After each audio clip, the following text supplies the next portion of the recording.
Last week we started this series, Stop Going to Church. And I kind of taught about some things last week. And I taught about, hey, this is how we grow. This is once you come to know Christ, when you begin to follow Jesus, this is how we grow. And I said, a disciple really is someone who follows Jesus. And that's the first thing that we began talking about last week. And I said, so this is really what happens to most of the people. I mean, I don't know what the percentage is, but the overwhelming percentage of people who are Christ followers, this is what they do. They follow Jesus, and then somebody says, hey, you just came to Christ. And so what happens is they say, well, somebody says, hey, read the Bible. And so they read the Bible. And so if you're new here, ordinarily I don't do a review every week. So I'm going to do a quick review this week, and then we'll jump into where we got sort of new material for this week, right? So they say, hey, read the Bible. And you go, okay, well, I'll read the Bible. And they say, well, what else should you do? Well, you should pray. And so people start following Jesus. They read the Bible and they pray. And most people, that's all they ever do. And they go, well, what else is there? And what happens is you miss out on the opportunity to grow in your relationship with Jesus, and you're sometimes sitting there thinking, well, the Bible says that Jesus came to give us life and give it to the full. My life feels kind of like mediocre. And it's because there's so much more to it. And it's not about doing more things. It's just an opportunity to grow and to step into something that you haven't had the opportunity to step into, or maybe you haven't been willing to. Because, see, there's a lot of people, the stuff I'm going to talk about today, you're like, yeah, that's me. That's where I live. And there's some of us going, no, thank you. Not interested. And if you're saying no, thank you, not interested, you are missing out on what God created you for. So, and the next thing that after you follow Jesus, we say, hey, you should get baptized. Now, what's interesting about this is only 1 out of 4 people, 25% of people who come to know Christ ever get baptized. So that's why I say most people, that's as far as they get, right? And so we say, well, here's what happens then. So after you follow Jesus and you say, I'm going to trust Jesus and I'm going to be a Christ follower, then what happens, you say, well, I want to find some other believers who are like me. So you say, well, I'm going to choose community, because you have to be intentional about that. It doesn't just come to you, when you want, because see, everybody's got as many friends as they want. And you say, no, some people are lonely. No, I'm telling you, you've got as many friends as you want, because you have to pour yourself into somebody before somebody's willing to pour themselves back into you. And so you want friends, you got to be a friend, right? So, but you say, I want to be around other people who believe that Jesus has saved them. So that's sort of the next thing that happens to you. And then you start going, well, you know what? God's done a lot for me. I want to do something for Him. I want to serve Him. And so we're talking about we serve with one another. And then you realize that Jesus has changed your life. You want to tell other people about it. You bring a friend. Right? I mean, that's what Tim was talking about on the video just a minute ago. Just said, he like Charles Spurgeon in that chair, didn't he? I'm going to tell you about God changing your life. I mean, it's in that big black chair, the beard, the pipe. I'm telling you, Tim, I don't know where you are, but I told him that earlier this morning, looked just like Charles Spurgeon. If you don't know who Charles Spurgeon is, you should. So anyway, but that's what he's talking about. He said, look, people come in, and somebody brings somebody so that person can hear more about Jesus. That's what I'm talking about. Bring a friend. And then what happens is you say, well, God's given so much to me. I want to give back. And so you start giving generously, not so you can get stuff back from God, but because He starts pouring blessing in your life so that you can bless others, right? And so all these things start happening. And you start saying, this is how you start growing in your relationship with the Lord. And we talk about that around here. This is how you be fully engaged at Southcrest as you start moving through these steps. And there are a bunch of people in this room. This is where you are. And the way you grew in your relationship with Jesus, it happened almost just like that. And there are some people, you've gone here or here, or here, or here, or here, but maybe you've never done that, or never done that.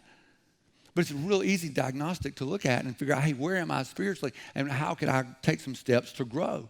Because sometimes we say, hey, what's my next step? Now, here's the interesting thing about it. This will also show you not only how you grow, but how you stop growing. Because what happens, because people get the church confused with God, and they think it's the same. It's not. The church is the bride of Christ, separate. Okay, there's God and there's the church. And so something happens and you get mad at the church or you get mad at God. And so what happens? You say, well, I'm going to stop giving. I'm not going to do that anymore. And then you say, well, tell you what, I'm not going to tell anybody else about Jesus. I'm not interested in that whatsoever. So you stop doing that. And then you stop serving because you used to serve all the time. And now you serve like once every 3 weeks or once every 3 months. And then you just totally quit. And then you say, and you were connected with other believers and you chose community. But you're like, I'm not interested in that anymore. I tell you what, I'm tired of that and those and people and right? And so then what happens is you stop praying because God's not doing what you want him to do. You stop reading the Bible. You stop following Jesus. And you probably, at some point, have seen somebody that's completely walked away from God and they did just exactly those things. Or maybe you can catch yourself, well, I stopped giving and I stopped sharing my faith with other people, inviting people to church. And you realize, and you feel like you're sort of stuck in your walk with the Lord. You want to know how you get unstuck? You start heading back the other direction. So today I want to talk about choosing community. I want to talk about choosing community, and I want to talk about being connected. Now, here's the thing that's so interesting is that we are more connected in our culture today than we have ever been. You know, I can pull out my phone in just a little bit, and I can look and see what over 500 people had for lunch. I mean, ordinarily, I don't know those kind of things, right? But, I mean, that has changed. I mean, things have gotten remarkably different. 10 years ago, we had to do everything out in public, right? If you wanted to, we used to go 10 years ago, not 100, 10 years ago, you got in your car and you drove to a store to rent a DVD. Now a really good DVD player, Blu-ray, $29, right? And you remember, some of you paid $400 for a DVD player. You're like, oh gosh, I shouldn't have done that, right? But we thought it was so cool because we could go online and we could download and pay for MP3s to listen to and listen to on iTunes. And nobody does that anymore. We just stream music, right? I mean, everything about it has changed, and we feel so disconnected. And so when I'm talking about being connected this morning, I'm not talking about, just be clear, I'm not talking about having some friends to hang out with, somebody to go play softball with. I'm not talking about the group of people you hang out with at lunch, third lunch at school. I'm not talking about the ladies you play bunco with on Thursday night. I'm not talking about that. I'm talking about we need community, these deep relationships where we know them and they know us. Because you can have these social relationships, but if Jesus is not a part of it, it's not the same thing. So that's what I'm talking about. I'm talking about believers in Jesus Christ in deep community with one another. They know you and you know them. According to psychologists, although we've got all these connection opportunities, we're the most disconnected we have ever been. I read this week, the average person touches their phone 2,617 times a day. And some of you are going, not me. I touch it 10,000 times. Yeah, I know. I sat behind you in line the other day. So what's happened is something has gone wrong with how we define and function in relationships. And so we've got to figure out what's going on here a little bit. And so I think a good place to start is talking about what is our commonality. What's the thing we have in common? And in church, I'm going to tell you what that commonality is, and it's not what you think it is. Because I think you're going to jump to it. Oh, I know what that is. I think you're going to find out that it's actually not what it is. And so you can kind of look at commonalities and discover that commonalities change over time. So that's what makes them so hard to define, right? Because when Lori and I were first married, we got married before anybody else in our peer group. But our friends would call us and say, hey, do y'all want to go do something? We're like, yeah, we want to go do something. This is great. And we'd go out and, we'd go get dinner or go get a movie and we might go watch a show or whatever, and we'd be out to 2 o'clock and, and come back and think nothing of it. It was no big deal. It was just that it was, Arthur's winning because Arthur gets to go home with Lori, and you losers have to go home without somebody right now. Thank you very much, because I was cocky and arrogant and a jerk, and I thought that way. But because I'm like, I won. I got the best looking woman on the planet right here. So, but then we had a baby. And friends say, hey, you want to go somewhere? And we're like, why don't y'all come to our house? And I'm like, why? Because it would just be easier. They're like, well, how about get a sitter? I'm like, how about you donate some money for a sitter? And they're like, no, just get a sitter. I'm like, listen, that's fine. The sitter can take care of the boy while we're out tonight, but the sitter's not going to be here at 6 o'clock in the morning when he wakes up and goes, feed me. And so like, no, y'all come to our house. And so then we, and so sometimes that would work out, sometimes it wouldn't. And some of our other friends started having babies. And then it gets to be like, you go out with your friends and everybody's got little children. You're like, this is like preschool on parade, not so fun. And, I love my kids, but yeah. So, and so like commonalities change, different life stages come along. Now our kids are in college and I'm out of college. And so I say, hey, y'all want to go do something? And now they're working like, Dad, we got to get up tomorrow morning. I'm like, come on. Or hobbies, right? I mean, do you know there are some people who like to go running together? You should pray for them. They get in these little packs and they go running and then they get all out of breath, but they get older and then they blow out their knee and then they start whining. So the commonalities changes because somebody gets hurt, or somebody gets tired of it, or running, or even in church, it's testimonies, right? Well, we all came to know Jesus. Yeah, we have. But you know what? Every single one of our stories is different, isn't it? Because some of us, you grew up in church. You've never been anywhere else. You didn't smoke or chew or drink or go with girls that do. And you were I got it all together. And I'm here and I'm good. And you're on one end of the spectrum. And then you got the other end of the spectrum, because I don't identify with that person who's always the goody two-shoes and always been in church and all that. But on the other hand, you got somebody who got really hammered and woke up in the back of El Camino with a tattoo on the back of their leg. El Camino's the truck, sort of, not really. But here's the thing: is I'm not that guy either. I'm sort of in between there. And so it's not the fact that we've all got the same details of the same story, because we're all over the map. Really, the basis for our relationship with one another is that the commonality we share is not what you think it is. Let me show you where it comes from. This is 2 Corinthians chapter 5, verse 14. It says, for the love of Christ controls us, and some translations will say compels us, because when he initiates his love toward us, we can't help but respond back to him. And so we realize who he is and what he's done for us. Love of Christ controls us because we have concluded this, that one has died for all, therefore all have died, and he died for all, that those who live might no longer live for themselves, but for him who for their sake died and was raised. And so that's the basis of our commonality. And so, Arthur, what is this basis of commonality? Is that we were all lost. Every single one of us. That's what we all have in common. That's our common denominator. We were broken. We had no hope. We could not get to heaven on our own. We were not good enough, holy enough, righteous enough, nice enough, nothing. That's the one thing we all have in common. We realized that we had to be rescued. We had to be saved. We couldn't get there on our own. That's the one thing that we all have in common. And if we realize that's the one thing that every single person in here has in common, every single person watching online, every single person in LaGrange, we all have this thing in common, then that informs how our relationship should operate. And so Paul talks about this in Romans chapter 12. He says this. He says, let love be genuine. Abhor what is evil. Hold fast to what is good. Love one another with brotherly affection. Outdo one another in showing honor. Do not be slothful in zeal. Be fervent in spirit. Serve the Lord. Rejoice in hope. Be patient in tribulation. Be constant in prayer. Contribute to the needs of the saints and seek to show hospitality. So let's walk through what Paul says here, a phrase at a time, and let's see how that applies to us.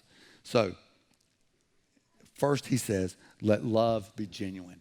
Now, genuine means to be unmasked. It means to not hide behind something.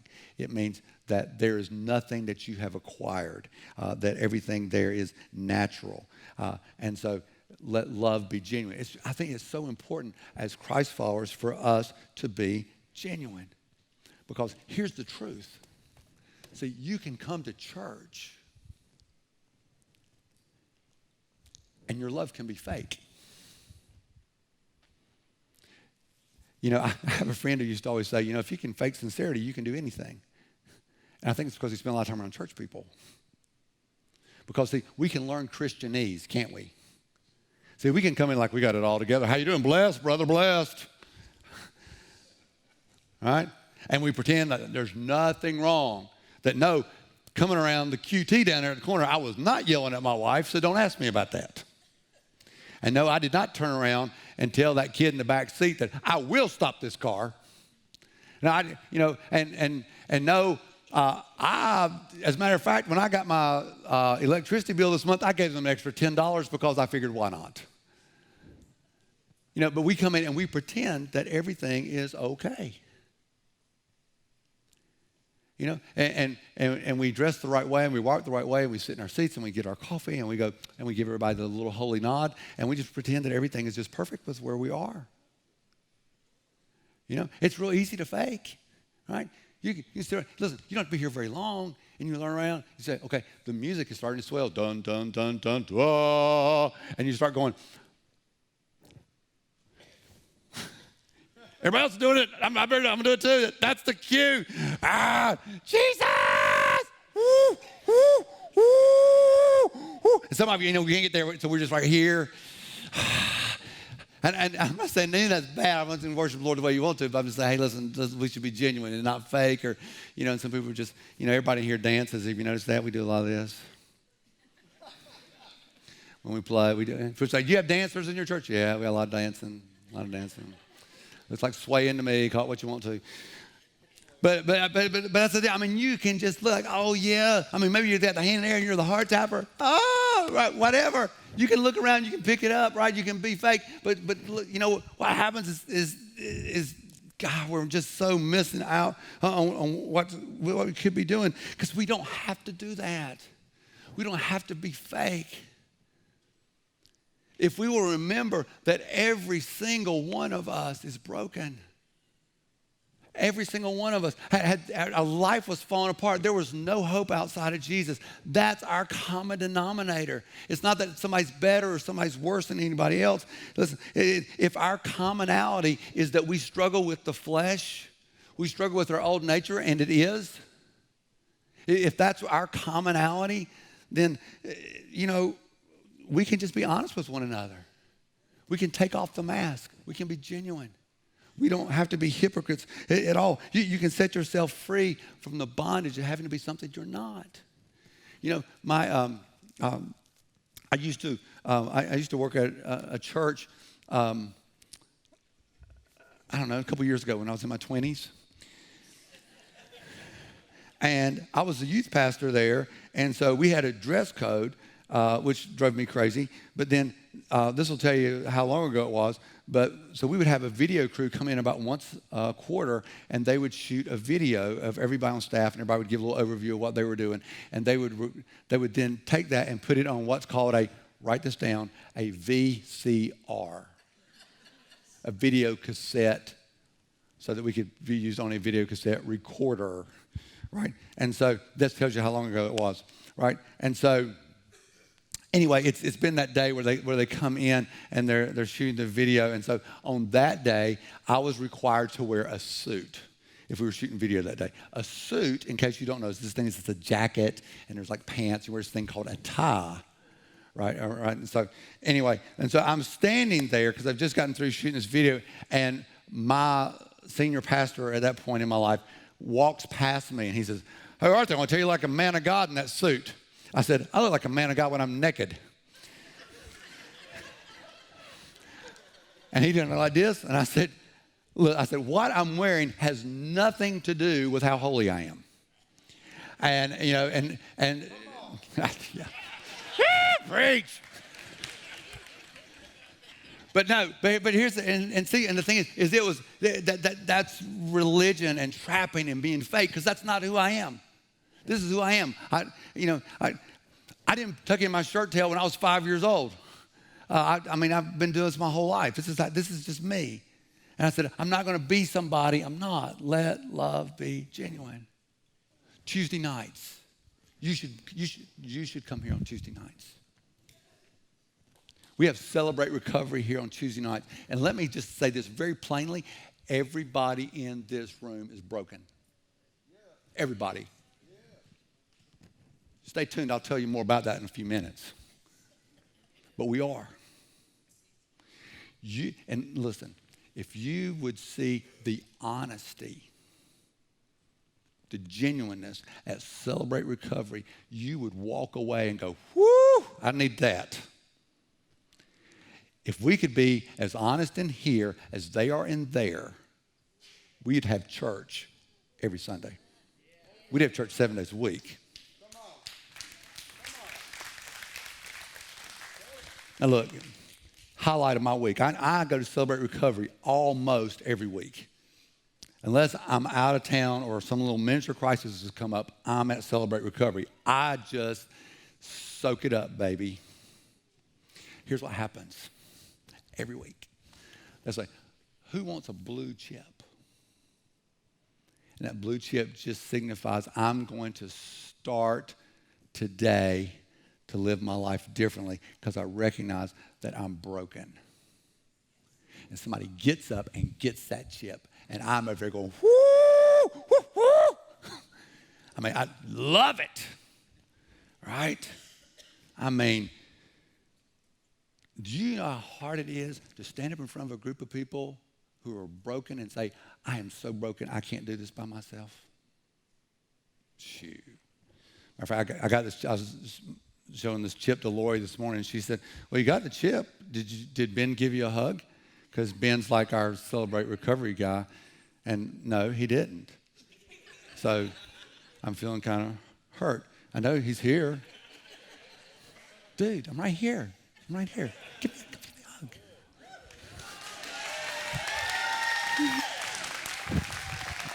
Because when you get a blue chip, you get a hug, right? Work. What is it? What does it mean? Work it? It works if you work it. I love it. What we're doing right here, it works if you work it.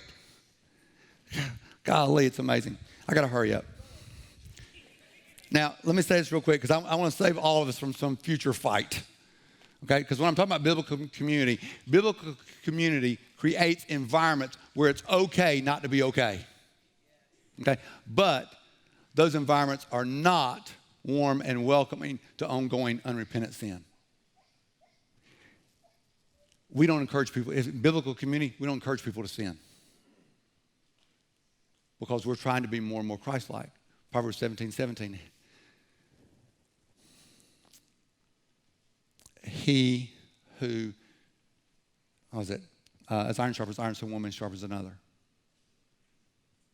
As iron sharpens iron, so one man sharpens another. We're trying to make each other sharper. Trying to make each other more Christ-like. Because see, and I'll say this, and this is going to be the hardest thing for you to hear today that I'm going to say, I think. See, I love that we serve a God of grace. But just because we serve a God of grace doesn't mean we can do whatever we want to do. And we can revel in our sin and celebrate it. That's why Paul says, he says, shall we sin all the more so grace may abound? That's why Paul says that. In Romans 6:1, he says it like this. He says, what should we say then? Are we to continue in sin? That grace may abound? So if I sin more, I have more grace? He says, no, by no means. He says, how can we who died to sin still live in it? So let me translate that for you, just a very raw way. Okay, what is Paul talking about that? If you revel in your sin, if you don't care about it, if you say, listen, there's all this grace, I can do my life however I want to because it doesn't matter, you're lost. You're not a Christ follower. There's no repentance in your life. You're lost. You're playing a game with God that you can't win. You're like some 5-year-old boy trying to beat his father at wrestling. It's never going to happen. He goes on, he says, abhor what is evil. And so we create safe environments where it's okay not to be okay, but we also hate sin. And so there's a personal side to that, but there's also a community side to that because we all got blind spots. I need somebody to look at me and say, hey, Arthur, you're messed up right there. And I am. And just so you know, when somebody comes and tells me, hey, Arthur, I see sin in your life, I don't go, well, blessed be the name of the Lord, brother. Tell me some more. I'm just going to tell you that most of the time initially when somebody tells me that, I don't receive it real well. I mean, I'm praying that I'll do better. Ask my wife. She'll tell you I don't receive that real well. I had a friend who loves me so much. He talked to me on the phone, and he was just convinced that there was some sin in my life. This was a few years ago. And he lived in Texas, and I was in South Carolina. I talked to him one day. The next day, my doorbell rang. And so he had flown across the country, rented a car, driven to my house. And you know how much a walk-up plane ticket is, right? To say, hey, brother, I'm here to help you because I know that you've got sin in your life. And I was so hacked off at him. It's like, how dare you? And so I'm just telling you, just to be honest with you, that's not something I embrace. I want to do better at it. I think I do better at it than I used to. But it's somebody loved me enough to say, look, I want you to get back on track. And somebody's not calling you out. They're lifting you up. There's a big difference. He says, abhor what is evil. He says, hold fast to what is good. Listen, we're not just a bunch of referees. We don't just walk around calling fouls on people. That's not it. Listen, you know what? Nobody loves referees. If you ever anything like that, because what they do, they call fouls on people. And then you say, but even if they don't listen, when you tell them they've missed something, they don't listen to you. And you say, whoa, right here. Yeah, if you notice, nobody goes up to referees after the game and says, hey, you guys want to go hang out? Nobody wants to go hang out with the referees. And so we're not just a bunch of referees. That's not what we're doing at all. Hebrews chapter 10 says this. It says, and let us consider. I love this. Think about it. Put some thought into it. Because if you're going to stir someone up, stir up their affection for the Lord, you should give it some thought. You think about, hey, I'm going to FCA Wednesday morning. What can I do at FCA this Wednesday morning to stir up the affections for Christ, for my friends? What can I do when I go to the ball game on Friday night that I can stir up the affections for my friends? What can I do at the office this week? What can I do at work? What can I do with the people I hang out with? What can I do with the people in my life group? How can I do this? He says, let's consider how to stir up one another to love and good works, not neglecting to meet together, as is the habit of some, but encouraging one another, and all the more as you see the day drawing near. And then in Proverbs 10, Solomon writes, the mouth of the righteous is a fountain of life. So we ought to be encouraging people. That ought to be what's coming out of us. It stirs up the affections for Jesus in the lives of other people. And you say, well, Arthur, I don't have the gift of encouragement. Guess what? I don't either. But everybody can be grateful. You can recognize when somebody does something, you can say thank you. You say, I'm grateful for you. I appreciate what you have done. He goes on, he says, Paul says this back in Romans 12, love one another with brotherly affection. Outdo one another in showing honor. Now, here's what's interesting is the Bible is telling us not just to do something, but to feel something. That we should have brotherly affection for one another. That's what we should be doing. And so here's my question for you real quick. Are there people in your life who love Jesus but get on your nerves? And don't look at your spouse. Yes, of course there is. All of us have got people like that. It's people who just kind of drive us crazy a little bit sometimes. So how do you show brotherly affection and outdo one another of honor if that person gets on your nerves? How do you do that? Well, let's start by saying this. If you have affection for people, you honor them. I mean, you show me a husband that honors his wife, and I'll show you a husband that has affection for her. You show me a wife that honors her husband, and I'll show you a wife that has respect for her husband. So how does affection get stirred up? By realizing God's affection for us in Jesus Christ and what he's done for us. And it's saying, now I'm going to put that other person first. That's what I'm going to do. That enables me to love others despite what others have done. Our affection starts growing, and then you start trying to outdo one another with honor, and it becomes fun. Because I look at what else could I do? And this whole thing is getting back to understanding that God is for God. God's for you. God's for himself. Now, listen, he's for you, and Jesus is your advocate, and you're his child, and he loves you. But at the end of the day, God is not there to serve you. He is not your butler. God is God. That's who God is for. And in our recently developed, spiritually consumeristic church society, this idea that God is just here to just, make everything just easy for me is a little bit crazy. Because that's actually not what it is at all. I got to hurry. He says, do not be slothful in zeal. Be fervent in spirit. Serve the Lord. I love that Paul writes here, he says, serve the Lord. I love that he says that because it's all about doing the things for the Lord. And this is where I think sometimes that we have gotten off keel in the past, is that we are so much about entertaining people at church. And we think it's for the people, and the people are sovereign, and the church members are sovereign, and we've forgotten that God is sovereign. We are so eager to invite people to church, we have forgotten to invite people to God. We've messed up on that.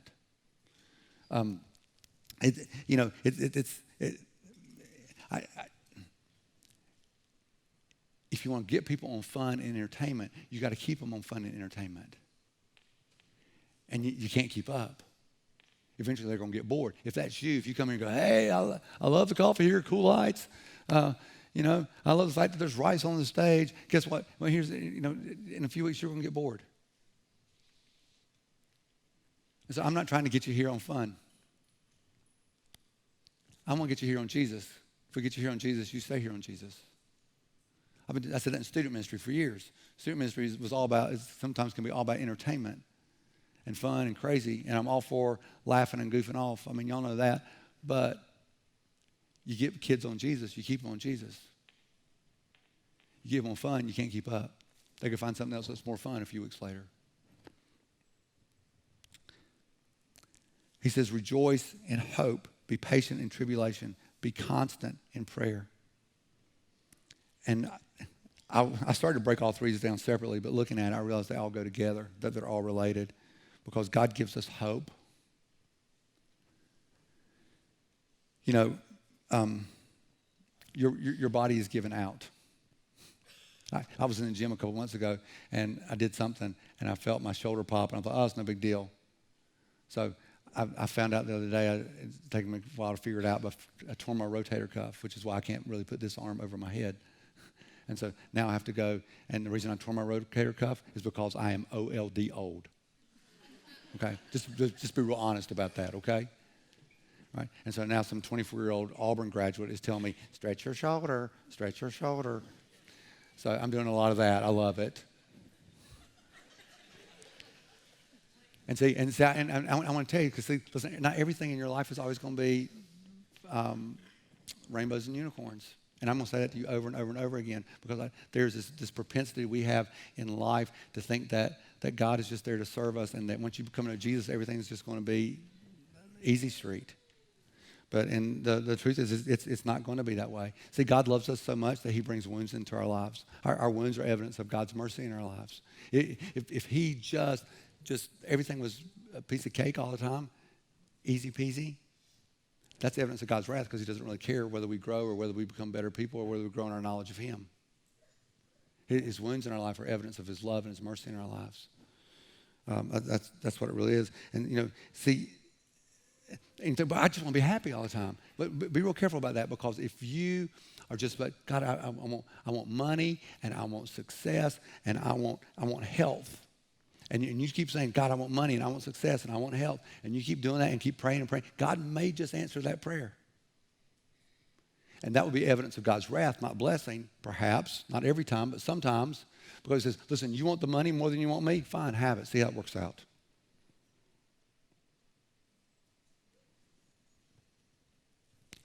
Look, you want that stuff instead of me? Take it.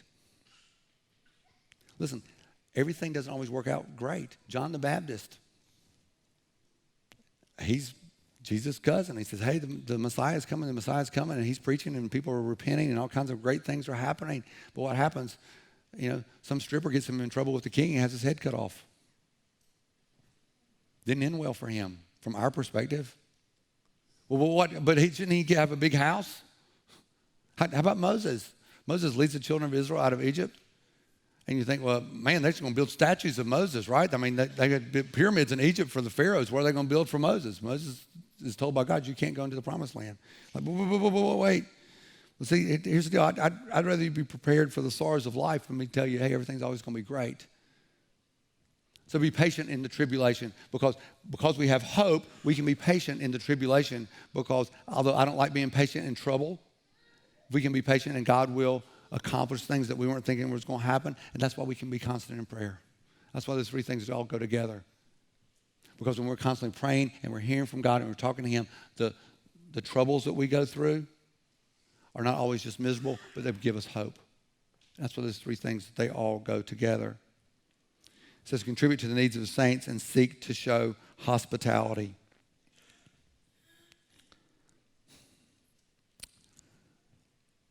You know, I think we do a great job of taking care of people around here who are in crisis. I mean, you're some of the most generous people I've ever seen. But I think we miss out sometimes on the hospitality part of that. We're afraid to have people in our house. And sometimes we don't stop and talk to people and minister to people, invite people into our lives. We want them to, we won't let them know us, and we won't be known by them. And I think we really miss out on what God has got for us here. Because hospitality is showing somebody with your life that you love them. When I was in elementary school, if you failed a test, you failed a test. You didn't get to take it again. If you didn't turn in a paper, you got a 0. It wasn't the next day you could turn it in and get 10 points taken off the grade. And then when I was in junior high, there was this thing happened, and so people got real concerned about other people's self-esteem, and they didn't want anybody to feel like that they were not doing a good job doing anything. And so we had to start having these gifted and talented classes, right? And so it was great because you took a little test, and then based on what you did on the test, you started doing calculus, or you went to counting class, or you went to, or you started doing physics, and you said, "How about you color this picture?" Right? Gifted and talented class. Now, see, here's what happened: is the education system was seeped into the church. It took it a while, and so now we think, well, there are gifted and talented people, and there are people who are not. And we have these levels of righteousness. My wife, Lori, she likes to talk about this sometimes. She says, you know, there's no such thing as a premium package of the Holy Spirit for people who are in ministry. Everybody gets the same Holy Spirit. There's not different levels. You know, levels are only possible if they're built on your righteousness. And so, but because it's built on Christ's righteousness, we have some people who are mature and some people who are immature, but there are no gifted and talented classes in the kingdom of heaven. We're all the same. And so we don't look down on our nose at people, and we don't look up at people. We're all the same. We were all broken, right? We were lost. We had no hope. We don't have to be fake. So, Romans 15:1 says, we are strong, have an obligation to bear with the failings of the weak and not to please ourselves. So there's an obligation to bear with people who are different than us. How do we do that? Well, according to this passage, we do it through hospitality. It means we don't hide out from people. It means we look to build relationships with people. We invite people into our life. Now, there's two parts of this, right? There's, as the leader at Southcrest and was speaking for some of the other leaders who are here, there's our responsibility. And our responsibility is to identify and encourage and equip and edify the believers and to come up with opportunities to do things. There's two parts. So that's our part, and there's your part. What are you going to do? Are you just going to sit there, or are you going to let people be known by you and you know them? And see, there's all kinds of easy ways for this to happen, right? I mean we have life groups. That's easy. I mean, get into a life. See, that's the reason we have it, because it's an easy way for you to get in community with someone. You have life groups and we have short-term studies. You can come back tonight at 5:30. We've got this giant chili cook-off and find a life group to get in. I'm all for that. I want that for you.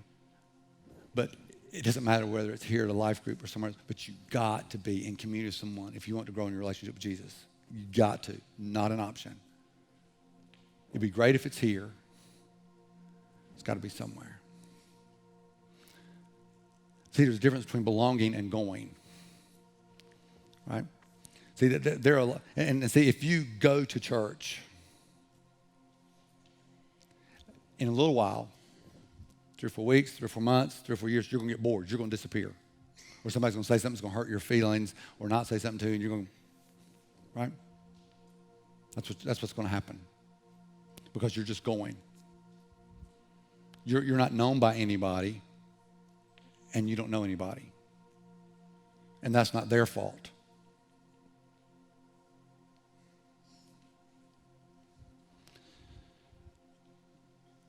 Belonging is a family. Belonging means sometimes things are hard. Sometimes there's reconciling conversations.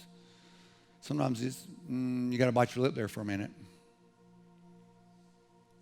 It's family.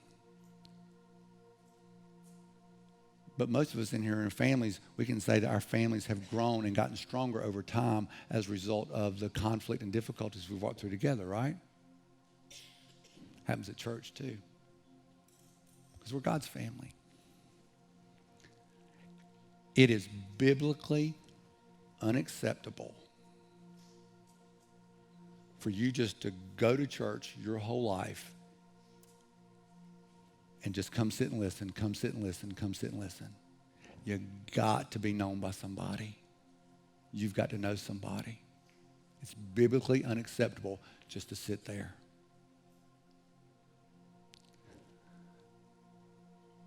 So as strongly as I can, because I love you, I want the very best for you. Take that step and say, yeah, I'm going to be in community with some people around me.